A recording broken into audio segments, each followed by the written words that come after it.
চলছে খ্রিস্ট মাস। খ্রিস্ট পক্ষের এই সন্ধ্যায় আপনাদের সাথে আমি অজয়। সকলকে জানাই শুভ সন্ধ্যা ও নমস্কার।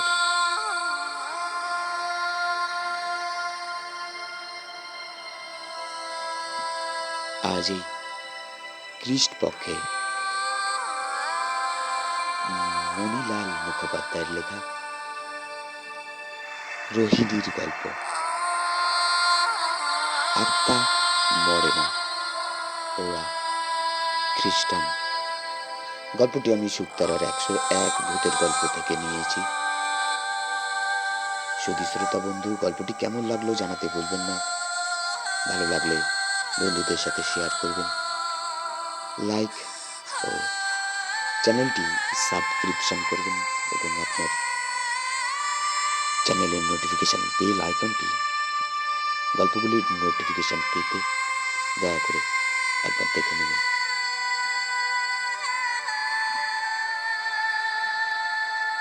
শুরু করছি মণিলাল মুখোপাধ্যায়ের লেখা রোহিণীর গল্প আত্মা মরে না।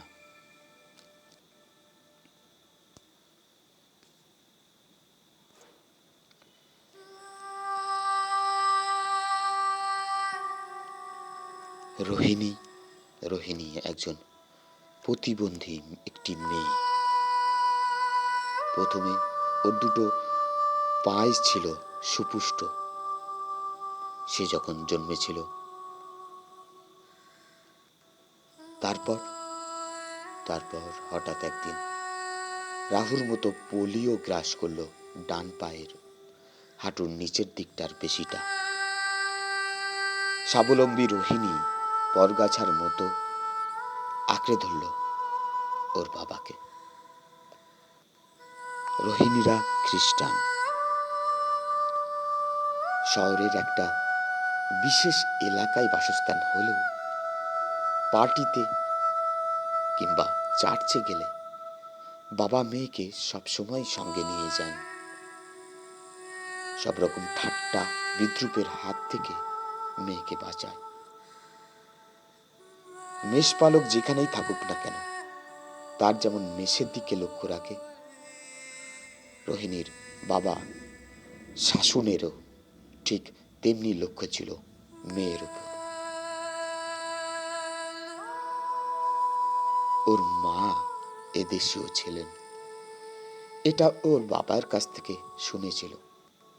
ওর বয়স যখন সবে 2, তখনই মা মারা যান। তাই মাকে ওর মনেই পড়ে না। রোহিণী স্কুলের শিক্ষা বেশি পায়নি। ওর যা কিছু শিক্ষা সব বাবার কাছে।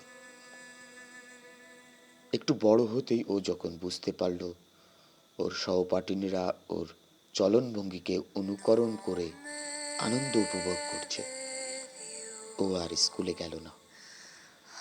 ওদের নিষ্ঠুর আনন্দ ওর স্বাভাবিক সুস্থ শিক্ষার পথে বাধা হয়ে দাঁড়াল।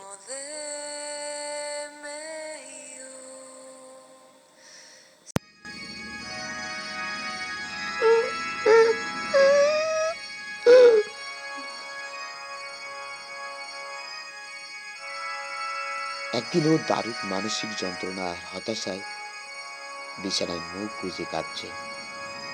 এমন সময় কে যেন সীমাহীন স্নেহের জাদুকাঠি ছোঁয়ালো ওর মাথায়। ও চেয়ে দেখল সে কেউ নয়, ওর বাবা শাসন। বাবাকে দেখে চিৎকার করে কেঁদে উঠে রইল।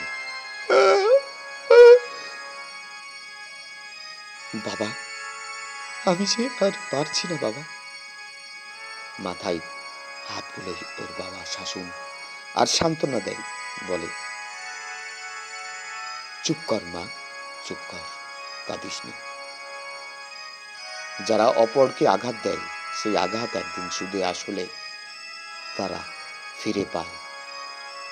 প্রভুর দিকে তাকিয়ে দেখ মা, কত আঘাত, কত কষ্ট তাকে সহ্য করতে হয়েছে। রোহিণী কাঁদতে কাঁদতেই বলে, আজ তুমি যখন চার্চে গেলে। উত্তেজিত হয়ে পড়ে শাসন। তখনই ভেবেছিলাম একটা কিছু না ঘটে। বারবার করে বললাম আমার সঙ্গে চ, তা তুই কোনো কথাই শুনলি না। কি করব, শরীরটা যে খারাপ। অস্থির হয়ে পড়ে শাসন। শরীর খারাপ? এক্ষুনি চল, আঙ্কেলের কাছে চল, উনি তোকে দেখে ওষুধ দেবেন। থাক, পরে যাব বাবা, এখন কথাটা শুনিও না। তুমি যাবার পর আমি একবার রেবেকার কাছে যাব বলে ভেবেছিলাম, এবং বেরিয়েছিলাম কিছুটা পথ। আমার বন্ধু রেবেকা, হ্যাঁ মেয়েটি বড় ভালো, তোকে খুব ভালোবাসে রোহিণী বলে, কিন্তু ওর কাছে তো যেতে পারলাম না বাবা। পথে দেখি জর্জ আর প্যাটার ওকে থামিয়ে দিয়ে শাসন, জর্জ আর প্যাটার ও দুটো তো দারুণ বকাটে ছেলে, তা ওরা কি কি তোকে কিছু বলেছে? কান্না থামে না রোহিণীর, কাঁদতে কাঁদতেই বলে, হ্যাঁ বলল আমাকে নাকি পেতনির মতো দেখতে, আর তুমি নাকি শাইলক। শাসনের ধৈর্যের বাঁধ এবার ভেঙে গেল। রাগলে ওর কাণ্ডজ্ঞান থাকে না। শাসন ওদের বাড়ি গিয়ে এমন কাণ্ড বাঁধালো যে জর্জ আর প্যাটার চিরকালের মতো শত্রু হয়ে গেল। রোহিণীর ভয় হয়ে গেল। শাসন বলল, ভয় কি? ও দুটোকে আমি জেলে খাটাবো, আমাকে যা বলে বলুক, কিন্তু তোকে কিছু বললে আমি সহ্য করব না কোনো দিন।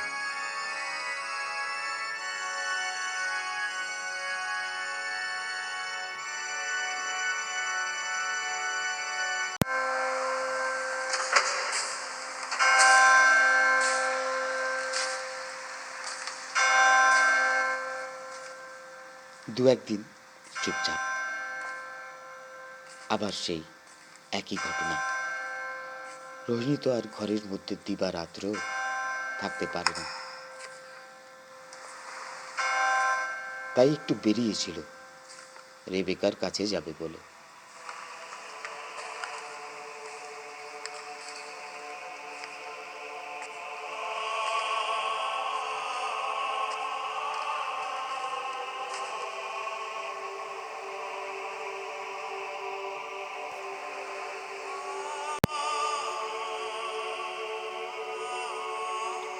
পথে ঠিক দেখা জর্জ আর প্যাটারের সঙ্গে।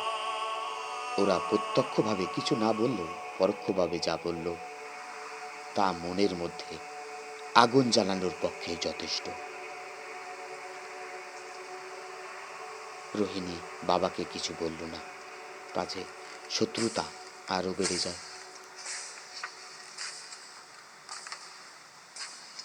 কিন্তু তাতে হলো কি, ওদের বার আরো বেড়ে গেল।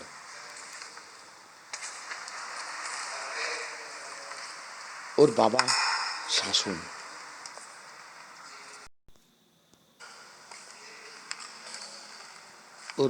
শাসন এমনিতে বড় ভালো মানুষ, কিন্তু মেয়ে রোহিণীকে কেউ মন্দ কথা বললে মাথায় রাগ চড়ে যায়। অবস্থা যখন চরমে উঠল, শাসন হয়ে পড়ল অসুস্থ। ডাক্তার এলো, চিকিৎসাও চলল, অসুখও বেড়ে চলল।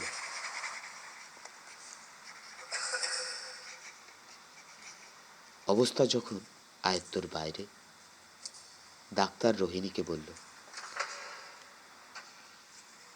আত্মীয় স্বজনকে খবর দাও মা, মনে হচ্ছে আর দু একদিন। ভেঙে পড়ল রোহিণী কান্নায়। কি হবে? বাবা, আমি তো আর বাঁচতে চাই না। শাসন বাধা দেয়, ও কথা বলিস নি মা, তোর কোনো ভয় নেই। আমি বাঁচি আর মরি, তোর কথা কোনো দিনও ভুলব না। তুই যে আমার সব, তোকে আমি সব বিপদ থেকে বাঁচাবো। কাঁদতে কাঁদতেই বলে রোহিণী, তা কি করে হবে বাবা? মরার পর তুমি কি করে তোমার মেয়েকে বাঁচাবে? মৃত্যু মানেই তো জীবনের শেষ। মাথা নাড়ে শাসন, না না না, তা নয় মা। মৃত্যু মানে দেহের শেষ, আত্মার নয়। সে ছিল, সে আছে, সে থাকবে। আত্মা মরে না, দেহ পাল্টায়। বাবা, আমি কি করব বলো না বাবা।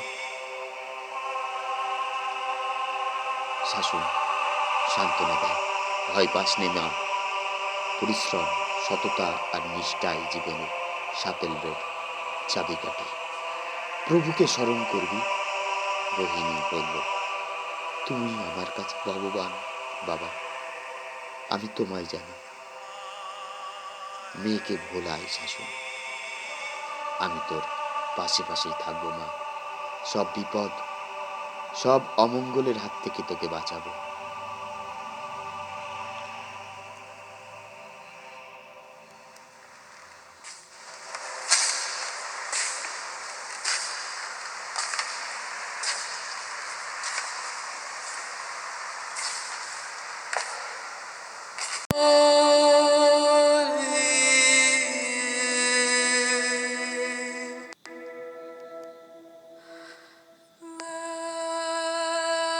শাসন মারা গেল, রয়ে গেল একমাত্র রোহিণী। বেঁচে রইল বাবার স্মৃতিকে আঁকড়ে ধরে। শাসন যতদিন বেঁচে ছিল, জজ আর ব্যাটার তাকে আর বেশি উত্ত্যক্ত করতে পারেনি। ওরা শাসনের অপমানকে ভুলতে পারেনি। তুষের আগুনের মতো একদিন যে আগুন চাপা ছিল, এখন শাসন নেই। সমস্ত রাগটা গিয়ে পড়ল রোহিণীর উপর।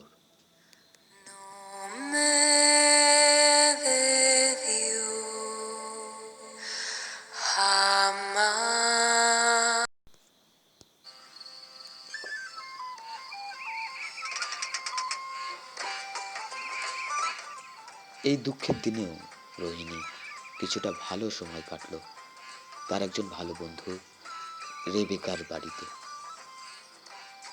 সেদিন রেবেকার জন্মদিন ছিল। রেবেকার জন্মদিন উপলক্ষে ওদের বাড়িতে একটা পার্টি ছিল এবং রোহিণীর আনন্দ ঘন মুহূর্ত কাটল তার বন্ধুর বাড়িতে বেশ কিছুক্ষণ।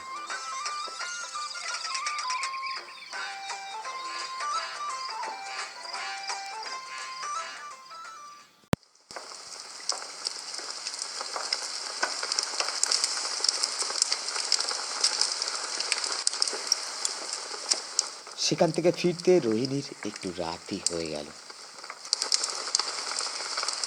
যাবার সময় ওর খুব একটা ভয় করেনি,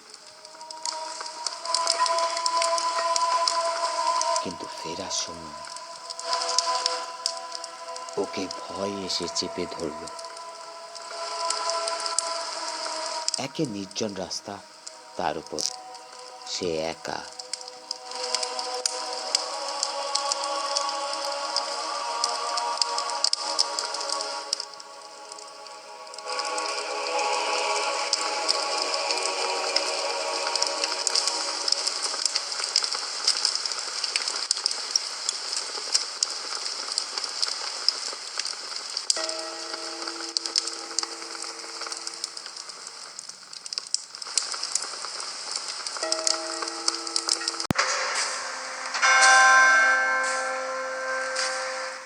স্ট্রেসটা সামলে সে আস্তে আস্তে সামনের দিকে এগোতে লাগলো।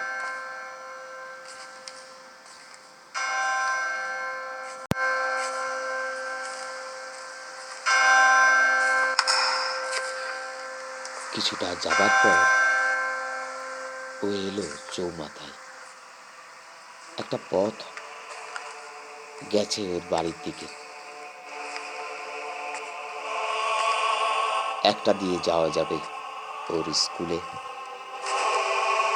একটা রেবেকাদের বাড়ির দিক থেকে সোজা চলে গেছে কবরখানার দিকে। কবরখানা আর ওর বাড়ির দিকের রাস্তা গাছে ঢাকা। তখন আকাশে তারা মিটমিট করে জ্বলছে, কিন্তু এই পথ টর্চ ছাড়া কোনো মতেই হাঁটা যায় না। টর্চ নিয়েই এসেছে রোহিণী। আরো কিছুটা হাঁটার পর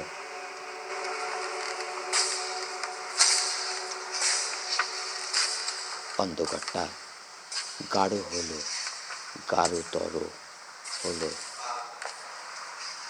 রোহিণী একটু ইতস্তত করে টর্চটা জ্বালালো।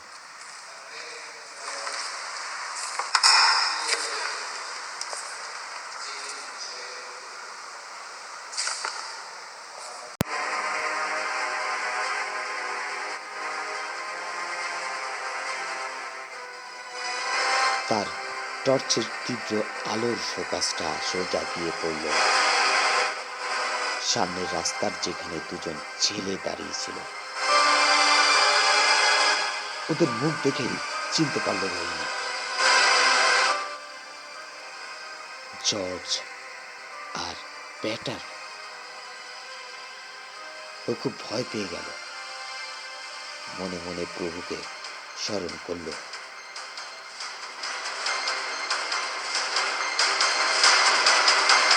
তারপর বাবার কথা ভাবতে ভাবতে ধীর পায়ে এগোতে লাগলো রোহিণী।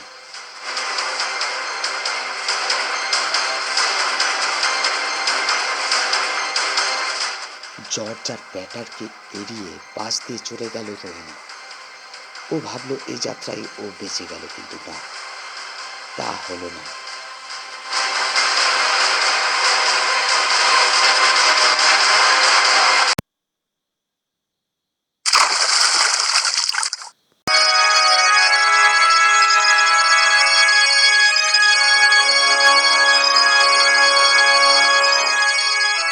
জর্জ একটা পাথর ছুঁড়ল, সেটা রোহিণীর পাশ দিয়ে হাওয়ার বেগে গিয়ে পড়ল সামনের রাস্তার ধারে পুকুরটার মধ্যে। রোহিণী থেমে পড়ল, ওর বাবার কথা ভাবল। তোকে আমি সব বিপদ, সব অমঙ্গলের হাত থেকে রক্ষা করব মা। তোকে আমি সব বিপদ, সব অমঙ্গলের হাত থেকে রক্ষা করব।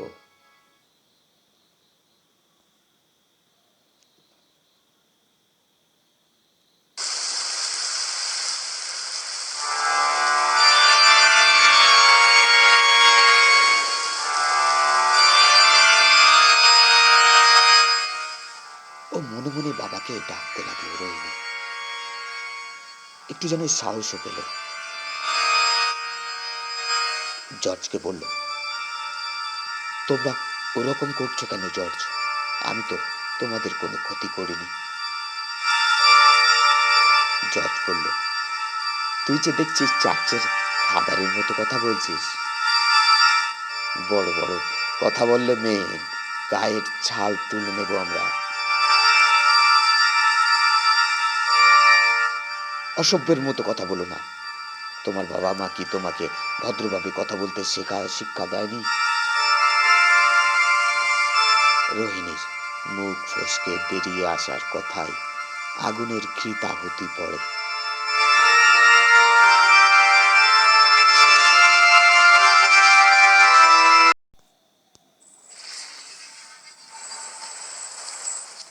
খ্যাক করে ওঠে জর্জ, ওরে শয়তানি, যত বড় মুখ নয় তত বড় কথা, দেখাচ্ছি মজা। বাহাতে জর্জ একটা গিরগিটি ধরে সেটা ছুঁড়ে দেয় রোহিণীর দিকে। চিৎকার করে ওঠে রোহিণী। হেসে ওঠে জর্জ, এবার তোকে কে রক্ষা করবে? কেন আমার বাবা বাঁচাবে? উত্তর দেয় রোহিণী কাঁদতে কাঁদতে।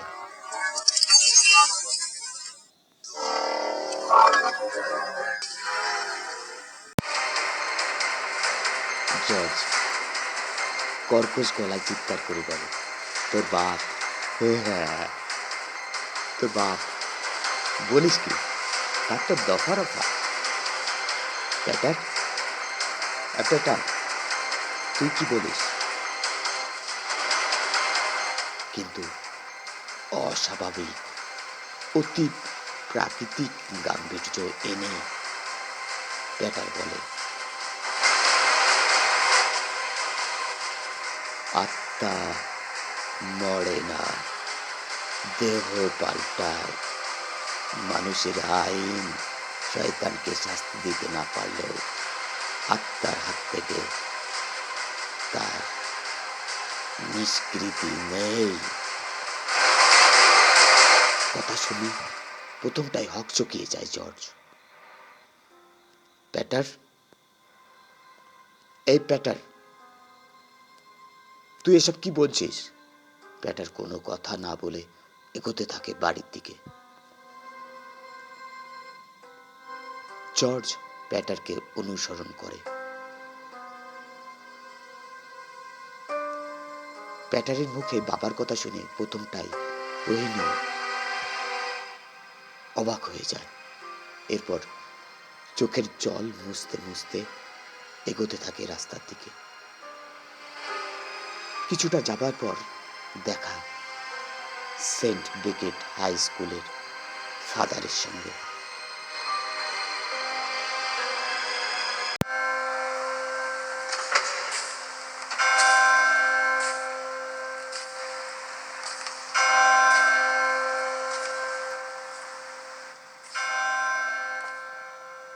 ফাদার ওকে দেখেই বলেন, এত রাতে একা একা কোথায় যাচ্ছ মা? এ কি, তুমি কাঁদছ? কি হয়েছে তোমার? রোহিণী সব বৃত্তান্ত ফাদারকে শোনালো। ফাদার বললেন, জর্জ আর প্যাটার। ঠিক আছে, আমি দেখছি, চলো তোমায় পৌঁছে দিই। রোহিণীর বাড়ি পর্যন্ত এগিয়ে দেন ফাদার। ফিরে আসার সময় ফাদার বলেন, দুঃখ করো না মা, আত্মা কখনো মরে না, দেহ পাল্টায়। মানুষের আইন শয়তানকে শাস্তি দিতে না পারলেও আত্মার হাত থেকে তার নিষ্কৃতি নেই। এবার চমকে ওঠে রোহিণী। এই যে পরিষ্কার তার বাবার গলা, সেই ভাষা, সেই স্বর। জর্জ আর প্যাটারকে চরম শাস্তি দিলেন ফাদার। দুজনকে স্কুল থেকে তাড়িয়ে দিলেন। ব্যাস।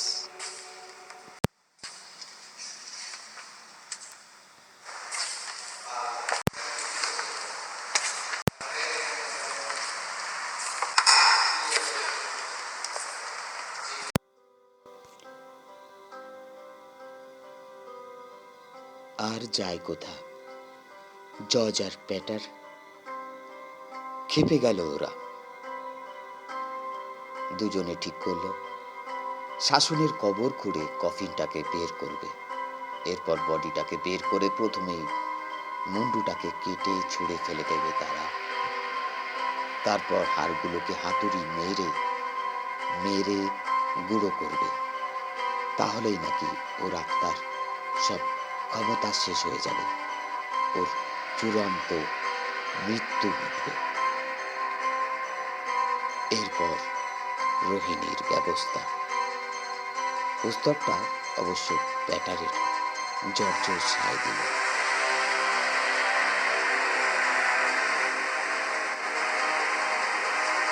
সেদিন ছিল শনিবার। সন্ধ্যাবেলা ওরা দেখে গেছে রোহিণী বাড়িতেই আছে। ওরা কোদাল, হাতুড়ি, শাবল এইসব জোগাড় করলো। রাত 11টার পর সবাই যখন ঘুমিয়ে পড়বে তখন ওরা বেরোবে।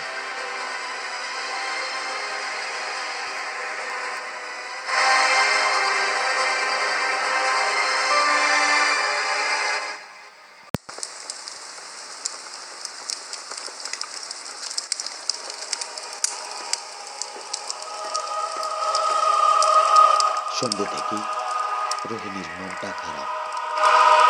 মাঝে মাঝেই ও কবরখানায় যায়, বাবার কবরের উপর ঝরে পড়া পাতাগুলোকে পরিষ্কার করে,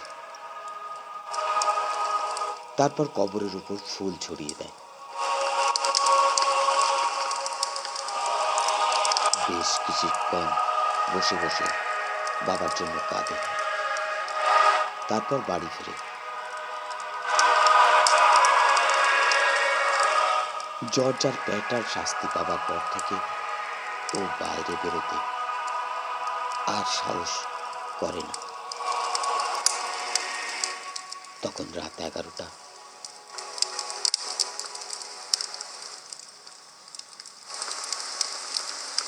ঘুমাচ্ছে রোহিণী।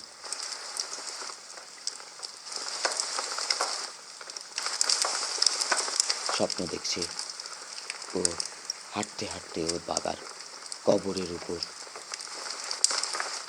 ধুলো, শুকনো পাতা স্তূপকার হয়েছিল, সেগুলি সবই পরিষ্কার করছে, কেননা ওর বাবার খুব কষ্ট হচ্ছে। ওর ঘুমটা ভেঙে যায়, ও উঠে পড়ে।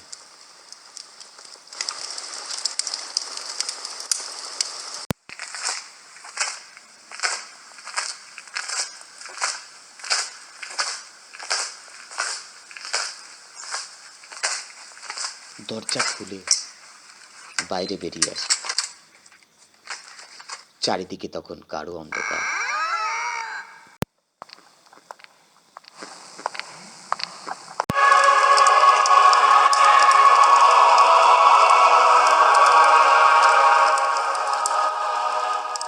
মিটমিট করে দেখছে তারাগুলো। এই ঠিক সময় সবাই ঘুমাচ্ছে, কেউ তাকে দেখতে পাবে না।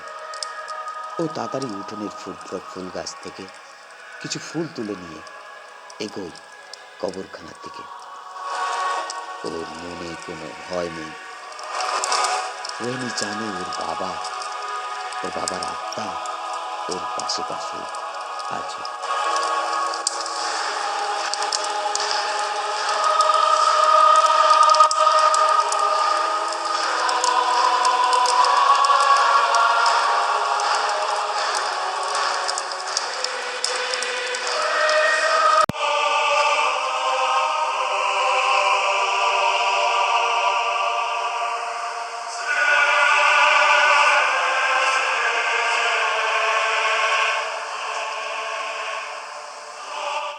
কবরখানায় ঢুকেই থমকে যায় রোহিণী।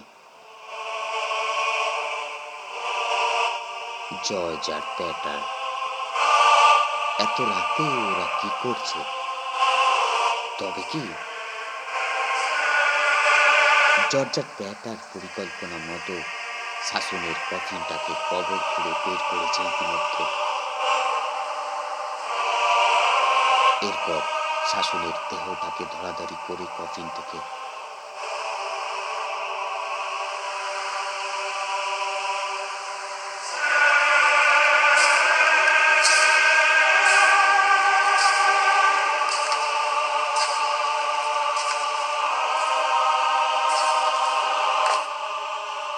বের করে কবরের পাশে রাখে জর্জ আর প্যাটার। প্যাটার, এই প্যাটার, কাটারি এনেছিস তো? প্যাটারের আফসোস হয়। আরে একদম ভুলে গেছি, একেবারে ভুলে গেছি। তবে শাবল আর কোদাল দিয়েই হবে, ওগুলো খুব ধার। জর্জকে প্যাটার বলে, আর দেরি করিস না, নে কাজ শুরু কর। জর্জ বলল, হারিকেনটা ভালো করে উস্কে দে, আলোটাকে এদিকে ধর, এদিকে ধর। জর্জ শাবলটা শাসনের মাথায় আঘাত করার জন্য তুলবে, ঠিক এই সময়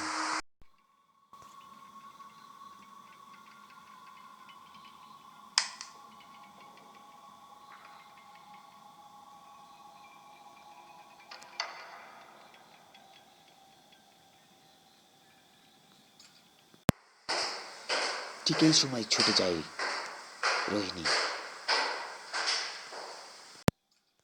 কি করছো তোমরা? এখনই দেহটাকে কফিনে ভরে কবরে রেখে দাও, না হইলে তোমাদের দুজনকেই আমি শেষ করে দেব। জজ রাগে গড়গড় করে। তবে রে ডাইনি, আগে তোকেই শেষ করব। জজ আর ব্যাটারকে চোখে ধুলো দিয়ে রোহিণী পালিয়ে যায়। যখন জজ আর ব্যাটার ওকে ধরতে যায়, রোহিণী কবরের চারিদিকে এখানে ওখানে চক্রা করে ঘুরতে থাকে। মাঝে মাঝে চিৎকার করে, বাঁচাও বাবা, বাঁচাও। কখনো কোনো কবরের পাশে লুকায়, কিন্তু ওদের চোখকে ফাঁকি দিতে পারে না। লণ্ঠনের আলো এসে পড়ে ওর মুখে পিঠে। ওরা ধরে ফেলার আগেও ছুটতে শুরু করে এদিক ওদিক।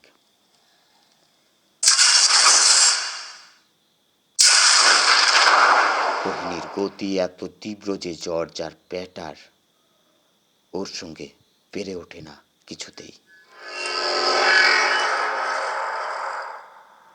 ওরা মাঝে মাঝে দাঁড়িয়ে হাঁপায়, আবার ওরা রোহিণীর পিছনে ছুটতে ছুটতে জজ ফিরে আসে শাসনের কবরের কাছে। জায়গাটায় চাপ চাপ অন্ধকার, আর সেই অন্ধকারের চারপাশে আতঙ্কের ছায়া। হঠাৎ জর্জের খেয়াল হলো পিছনে প্যাটার্ন নেই, সামনেও নেই, না কোথাও নেই। এই পাশে ও পাশে দেখলো, কিন্তু কোথাও প্যাটার নেই। প্যাটার কোথায় যেন হাওয়ায় মিলিয়ে গেছে। যাক, কিন্তু জর্জ শেষ না দেখে বাড়িতে ফিরবে না বলে স্থির করেছে। ও অন্ধকারের মধ্যেই খুঁজতে থাকে রোহিণীকে। একসময় বিদ্যুৎ চমকের মতো মনের মধ্যে ঝলসে উঠল একটা চিন্তা। রোহিণী তো খোড়া, তাহলে এত জোরে ছুটছে কি করে?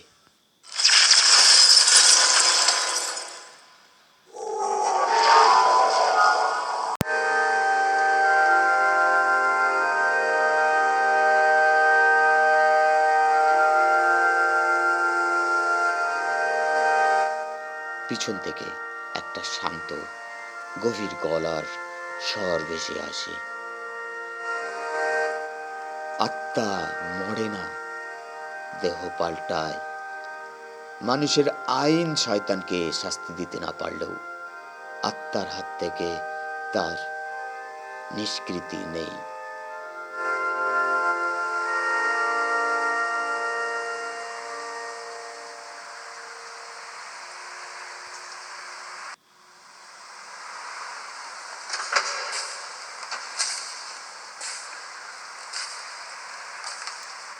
চমকে ওঠে জর্জ। চারপাশে কেউ নেই। একটা অস্বাভাবিক নিস্তব্ধতা ওকে যেন গিলতে আসে। ও চিৎকার করে ওঠে এবং পালায়।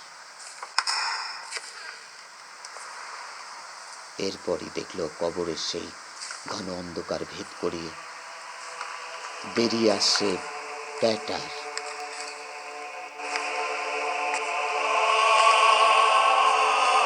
চিৎকার করে জর্জ, প্যাটার, প্যাটার, ওখানে কি করছিস? হঠাৎ যেন আলো ঝলসে উঠল, আর সেই আলোর মুহূর্তের মধ্যে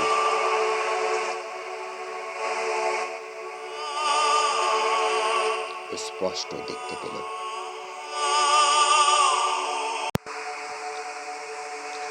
প্যাটারের নাক, কান, মুখ দিয়ে ঝরঝর করে রক্ত ঝরছে। ও মহাশূন্যের দিকে চেয়ে দু হাত বাড়িয়ে আসে জর্জের দিকে। প্রথমটায় জর্জ বিহল হয়ে পড়ে, বিহলতা কাঁপতেই মনে ঢুকলো ভয়, অকল্পনীয় ভয়, মৃত্যু ভয়। ব্যাটার দৃঢ় পদক্ষেপে নিশ্চিতভাবে এগিয়ে আসে ওর দিকে। ও পালাতে চেষ্টা করে, কিন্তু দু হাত দিয়ে চেপে ধরার মতো অন্ধকারটা ওকে নড়তে দেয় না। এক দিল ব্যাটারের শাবলের মতো দুটো হাত ওর গলাটা চেপে ধরে। চিৎকার করে ওঠে জর্জ,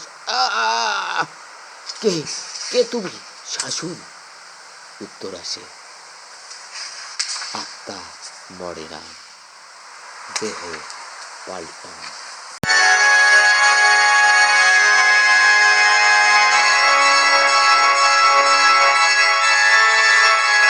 মানুষের আইন শয়তানকে শাস্তি দিতে না পারলেও আত্মার হাত থেকে তার নিষ্কৃতি নেই।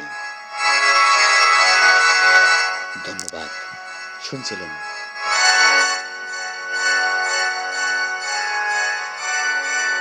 আত্মার মৃত্যু নেই, লেখক মণিলালের। গল্পটি শুকতারা 101 ভূতের গল্প থেকে নেওয়া হয়েছে। শুভরাত্রি, ভালো থাকবেন, সুস্থ থাকবেন।